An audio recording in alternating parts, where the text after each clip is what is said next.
My brother-in-law, Tim, who treated me with so much kindness, just like a real brother, passed away. It was truly sudden.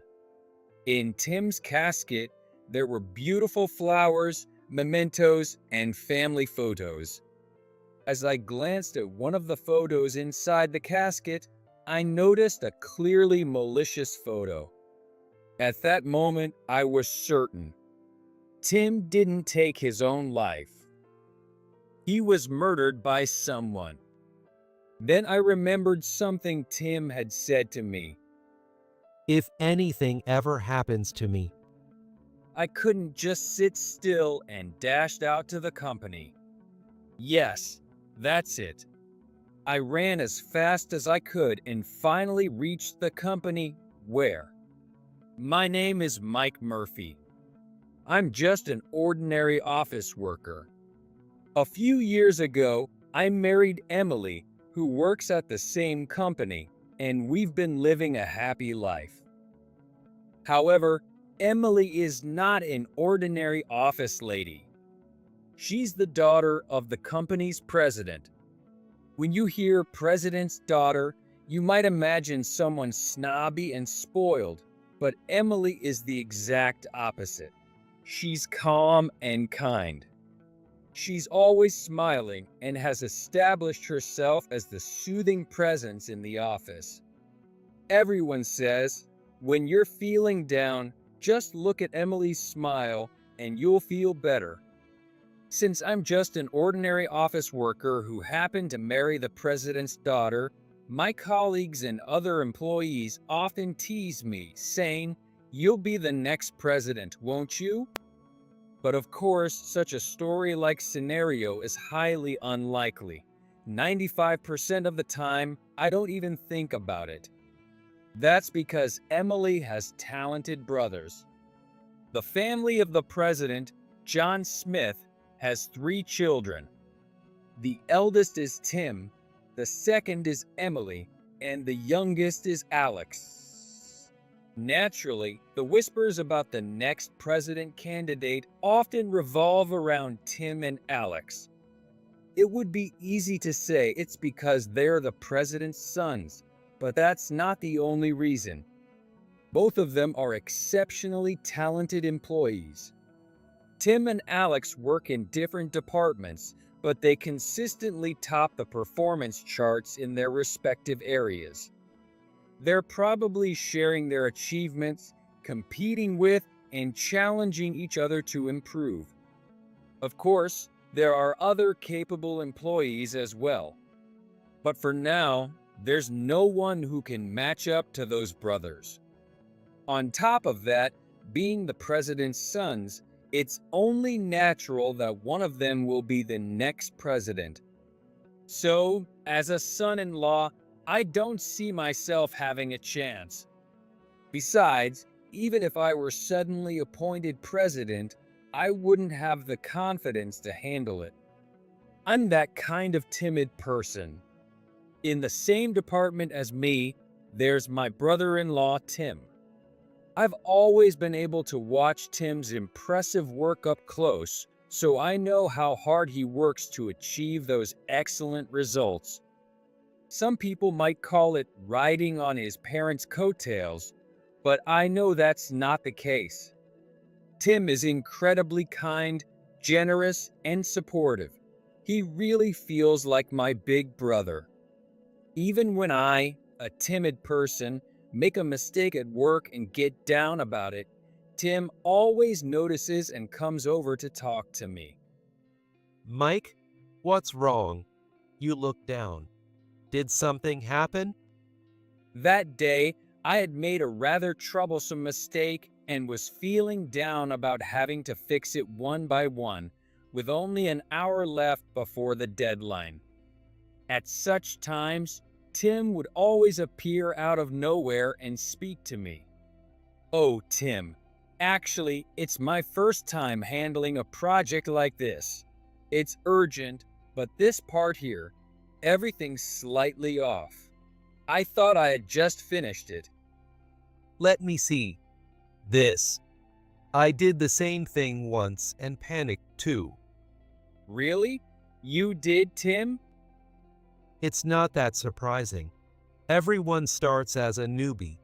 Besides, something like this isn't as big of a deal as the mess I made back then. We can fix it quickly. Really?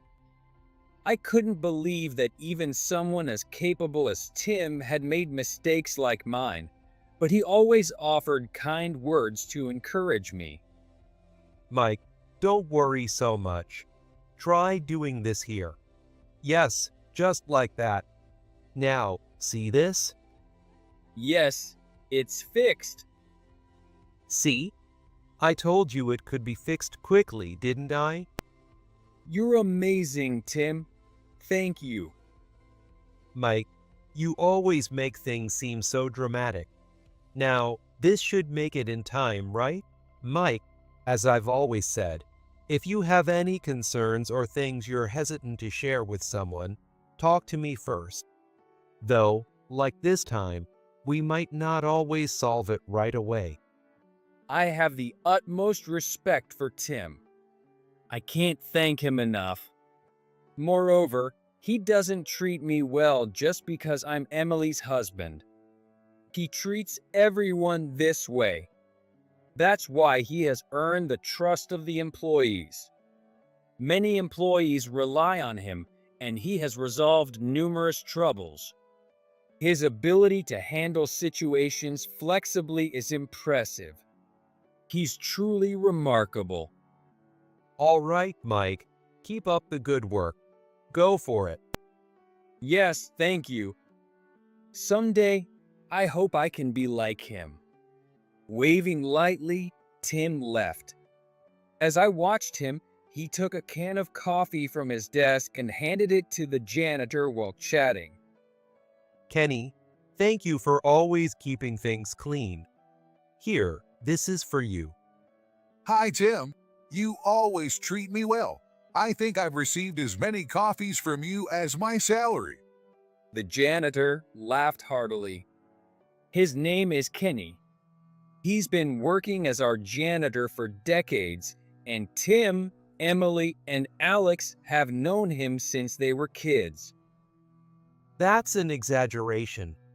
I appreciate all you do. How about we have lunch together on your day off? Tim, I don't want you to treat me or do anything special. Just talking to me and being kind like this is enough to make my job worthwhile.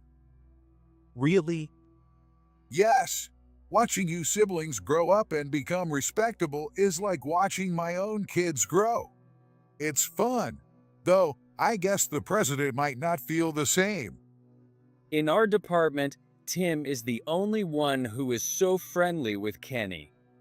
I greet Kenny, but we don't talk much. Tim's kindness to everyone, including Kenny, makes me respect him even more. Growing up as an only child, I imagined how great it would be to have a brother like Tim.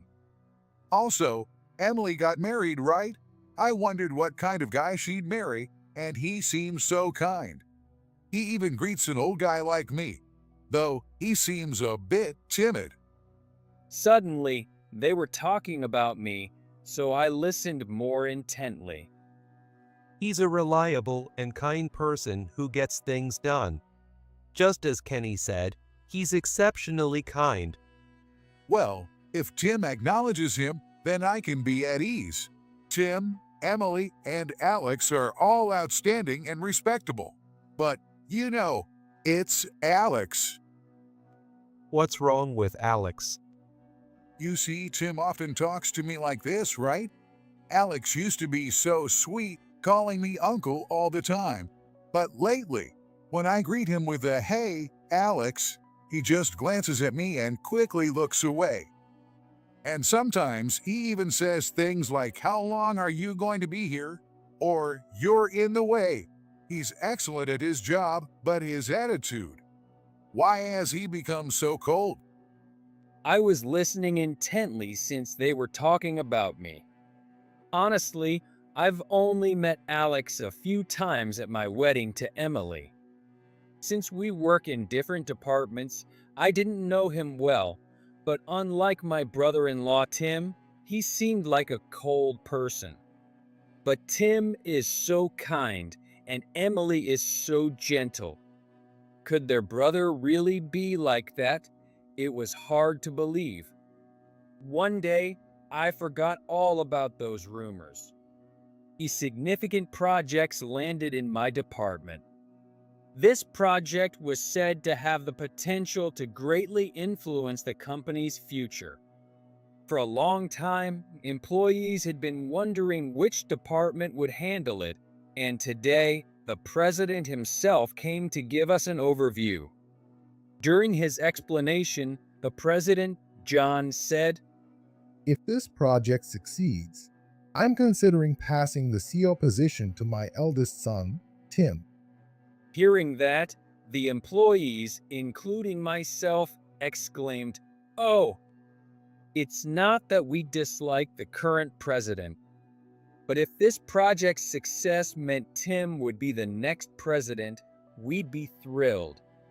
For those of us who have worked in the same department as Tim, having someone like him who genuinely engages with each employee and is considerate become the president would be a dream come true. The company's future would surely be secure. Our department, which admired Tim, united wholeheartedly to support him and ensure the project's success. At first, Tim said, Prioritize your work. but as days went by, he began relying on our enthusiasm. Tim, here are the results of the research you requested. Oh, thanks. Let's see. Yes, Mike, your reports are always so clear and easy to understand. It's really helpful. Thank you. Come on, you taught me how to organize them like this, Tim. Sure, I taught you the basics, but here, you added your own touch, didn't you? These little details are important, and that's what makes your reports great. You noticed it, right? It's a bit embarrassing when you say it like that. There's nothing to be embarrassed about. Over the years, I've taught the same method to many people, not just you, Mike. Some might say I'm biased, but honestly, your reports are the clearest and easiest to understand. So be confident. I'm counting on you from now on too. Yes, thank you. No matter how busy Tim was, he never ended a conversation with just a few words. He always found something good about the person and praised them. This way, he motivated the employees and truly engaged with each one. Seeing Tim's attitude made us all want to work harder. About a month later, it was the day of the project presentation. Tim delivered a flawless presentation with confidence, earning a huge round of applause. The project was a success, and the president officially announced, I will nominate Tim as the next CEO at the upcoming shareholder meeting. We had all supported Tim, but this time, it was truly his character that led to the project's success. Tim, you did it. You're finally going to be the CEO. I knew you could do it. Mike, thank you so much. This success is because of everyone's cooperation, especially yours. I can't thank you enough. Tim, while being humble, had a sparkle in his eyes. Experiences like this don't happen often in a lifetime. Seeing Tim's genuinely happy expression moved me deeply. There's no need to thank me. Seeing how you work, anyone would want to follow your lead. Just then, a female voice called out. Hello. Looking towards the voice, I saw my wife Emily and my brother-in-law Alex. Seeing Alex reminded me of what Kenny had said about him, making me a bit wary. Hey, Tim. Oh, Mike too. I heard about it. Amazing job. Congratulations, Tim. Emily and Alex, you came all the way here? I'm sorry, you must have work to do. Come on, Tim. Our family's eldest son becoming the next CEO is a big deal. We had to be here. Congratulations. I don't think I could ever catch up to you. Alex spoke to Tim with a smile. Towards the end, his expression seemed to darken a bit. But, contrary to Kenny's gossip, Alex didn't seem like a cold person. I decided not to think too deeply about Kenny's rumors. One day, a while later, today was my day off.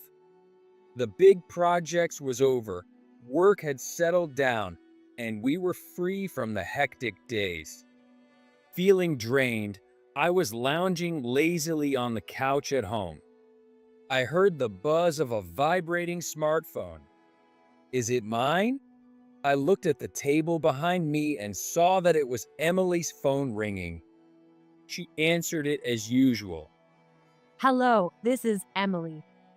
She replied cheerfully at first, but her voice gradually grew quieter. That's what I thought, but Emily's voice gradually became quieter. She kept repeating responses like huh and what, as if she didn't understand. Sensing something was wrong, I looked at Emily, and her face had turned pale as if she was about to faint. She was responding in a daze. When the call ended, she dropped her phone. Emily, are you okay? What's wrong? I cautiously approached Emily, and she stared into the distance, her expression unchanged, tears streaming down her face. Emily, get a grip. Are you okay? What happened? Did someone say something to you? I had never seen Emily like this before. Not knowing what to do, I desperately wanted her to speak and kept asking questions. Then, in a strained voice, she mumbled something. Emily, I'm sorry. What did you say? My brother Tim is dead. In a daze, I hurriedly put Emily in the car and drove to my in-laws' houses. I couldn't comprehend what was happening. Did Tim have a medical condition? No, I had never heard anything like that. Emily had never mentioned it either. Being told something like that out of the blue made no sense. My mind was racing, and I couldn't stop sweating nervously. What on earth had happened? The Tim I respected so much. When we arrived at my in-laws' house, my mother-in-law greeted us immediately. Seeing our pale faces, she seemed to understand why we were there. She invited us to sit on the living room sofa, and we sat down. It's about Tim, right? My mother-in-law said, and Emily and I urgently asked her what had happened to Tim. My mother-in-law began to speak slowly. She occasionally teared up, looking deeply pained. As unbelievable as it was, Tim was undoubtedly dead. He had been found bleeding behind the company building and was immediately taken to the hospital, but he was pronounced dead on the scene. It appeared that Tim had jumped from the company building. There was a note, and from its contents, it was concluded to be a suicide. It was suspected he jumped because it happened in a blind spot of the security cameras. In other words, Tim jumped without anyone seeing. Tim, why did you do such a thing? With his appointment as the next CEO, the employees, and surely Tim himself, were looking forward to the company's future. Why now, just when everything was about to begin? But the dead tell no tales. Why he chose to leave this world so suddenly, I couldn't understand. Was Tim struggling with something? Even though I was so close to him, I only relied on him and couldn't truly help him. I couldn't do anything. And then the day of his funeral came. Many people attended the funeral of the well-liked Tim.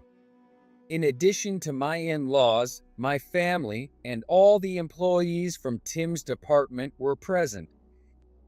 Kenny, the janitor, was also there, looking extremely upset. He had lost Tim, someone he was very close to. His grief must have been immense. Even now, a few days later, everyone looks somber. Part of me still thought that Tim might just walk into the office one day as if nothing had happened. I approached Tim's casket. Inside, along with Tim, were beautiful flowers and mementos. I wished he would wake up and say it was all a prank. As I looked at Tim's peaceful face and felt the deep sorrow overwhelming me, I suddenly noticed a family photo in the casket. I had heard that placing a photo in the casket means taking those pictured with you to the afterlife.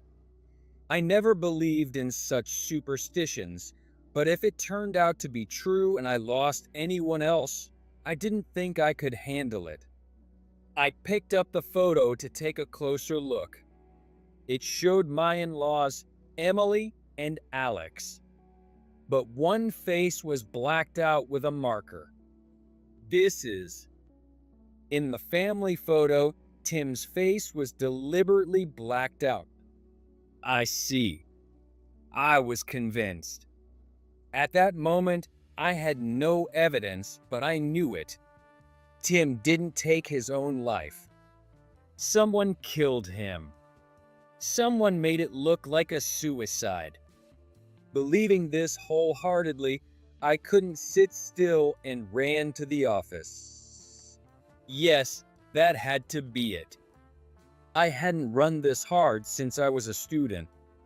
When I finally reached the office, I headed straight for Tim's desk. It hadn't been cleared yet. I opened Tim's laptop and powered it on. Before his death, Tim had given me a note out of the blue. Mike, here. Can you keep this for me? Tim, what's this note for? It's a sign of trust. It's my computer password. What? Why are you giving me something so important? In case something happens to me. Tim's smile had turned oddly serious. Looking back, maybe he had sensed something. Come on, Tim. Don't say things like that. Just kidding. But, you know, if I get sick or something, I might need you to send some data. You should manage it yourself. Are you sure you trust me with this? Come on, just keep it. You might not need it, but just in case, okay? Hold on to it. If you insist, but I'm scared I might accidentally delete something important. I hope the day never comes when I have to use it. I hope so too. I quickly searched my desk drawer for the note Tim had given me. With trembling hands, I entered the password and started searching through the many files for any clues. I had completely forgotten that Tim had entrusted me with his computer password for an emergency. How could I have forgotten until now? I went through the files one by one, but they were all work-related documents. Tim had handled a lot of work, so there were numerous files.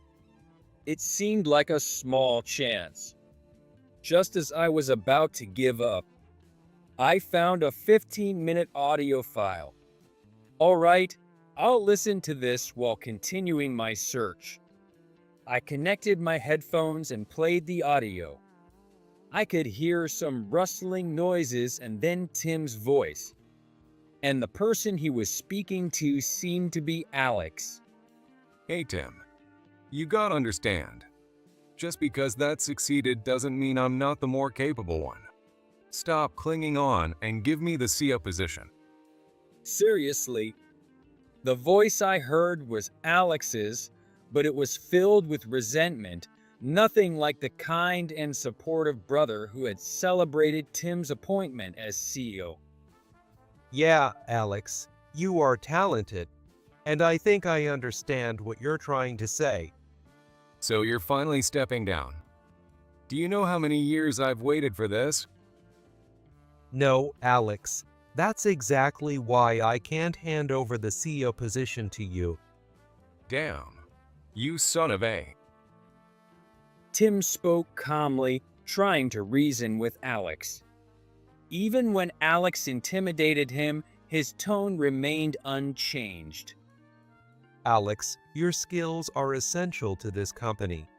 Many rely on your capabilities. But I love this company and the employees. I want to cherish them. That's why. Shut up. You keep spewing that nonsense.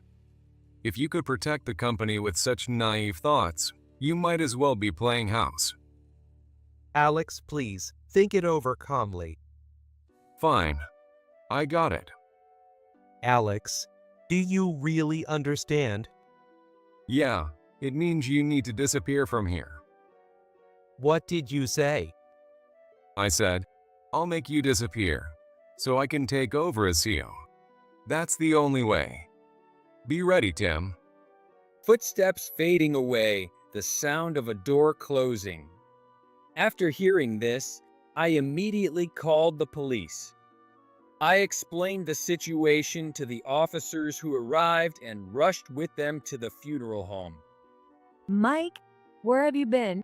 You ran off suddenly, and I was so worried. At least answer your phone.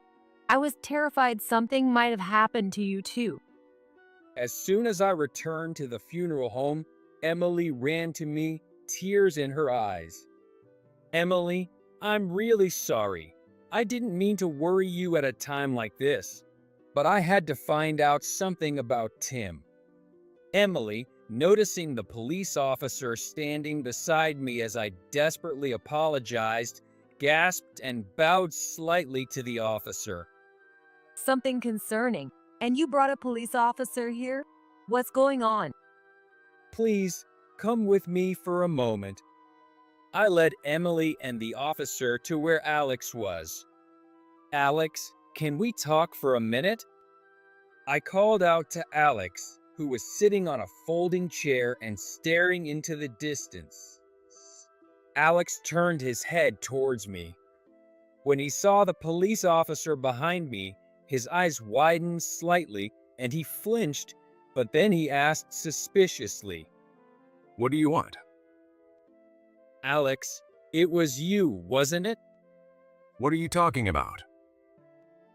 You killed Tim. It was you, Alex. My voice, strained and desperate, came out louder than I intended. Everyone in the room heard me and turned to look. The room fell silent. Wait. No. What are you saying, Mike? You can't be serious, especially today.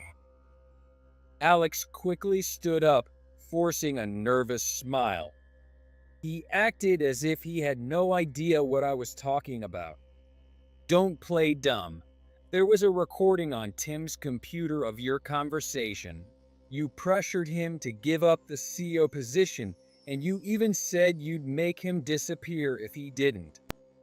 As I spoke, Alex looked uncomfortable, but he quickly returned to his "I don't know anything" expression and started speaking smoothly. Come on, Mike, calm down. Even if I said that to Tim, do you have any concrete evidence that I actually killed him? Any records like that recording? I was stuck. Indeed, I didn't have definitive proof that Alex killed Tim. The room was silent. Desperately trying to think, I suddenly heard a loud voice from across the room. I saw it. Alex, I saw him. The voice came from Kenny, the janitor. Damn it. That old man, Kenny. Alex muttered under his breath. Kenny continued speaking loudly. I saw it. Alex called Tim to the conference room and they were talking. I was curious and pretended to clean the hallway while eavesdropping. Then, suddenly, Alex started yelling. He said, "You damn brother, I'm more capable, yet you won't give up the CO position. I could just get rid of you right now." Then he kept pushing Tim until he was backed up against the window, and Alex opened the window and pushed Tim out. Everyone, including me, listened to Kenny's story, stunned and unable to hide our shock. But hearing this, Emily's anger flared and she began to cry out. Kenny, if what you said is true, why didn't you report it immediately? Why didn't you consult someone right away? Were you planning to keep silent until someone brought it up? Did you just watch and let Tim die? Emily, please forgive me. I never meant to let Tim die. Emily, please forgive me. Then why? Why didn't you do anything? Alex, he threatened me into silence. At Kenny's words, everyone turned to look at Alex again. I saw Alex push Tim out of the window. I was so shocked I couldn't move, and then Alex came out of the conference room and saw me. He asked if I saw what happened. I was scared and said no at first, but then he yelled at me until I admitted I saw it. Then Alex said this to me. Don't you dare tell anyone about this. If you do, I'll get you fired immediately. And it won't stop at that. I'll make sure you can't find work anywhere else. And you won't be able to live a normal life. It won't just be you. I'll drag your wife and kids into this too. I'll make them fly like I did to Tim. I'm old. I've been a janitor here for a long time. If I got fired from here, I wouldn't be able to find another job easily, and I couldn't survive.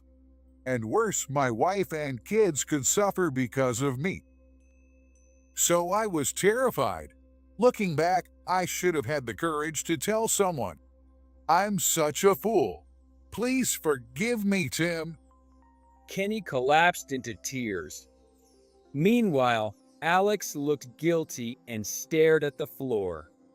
He muttered, "Damn it," and began to speak softly.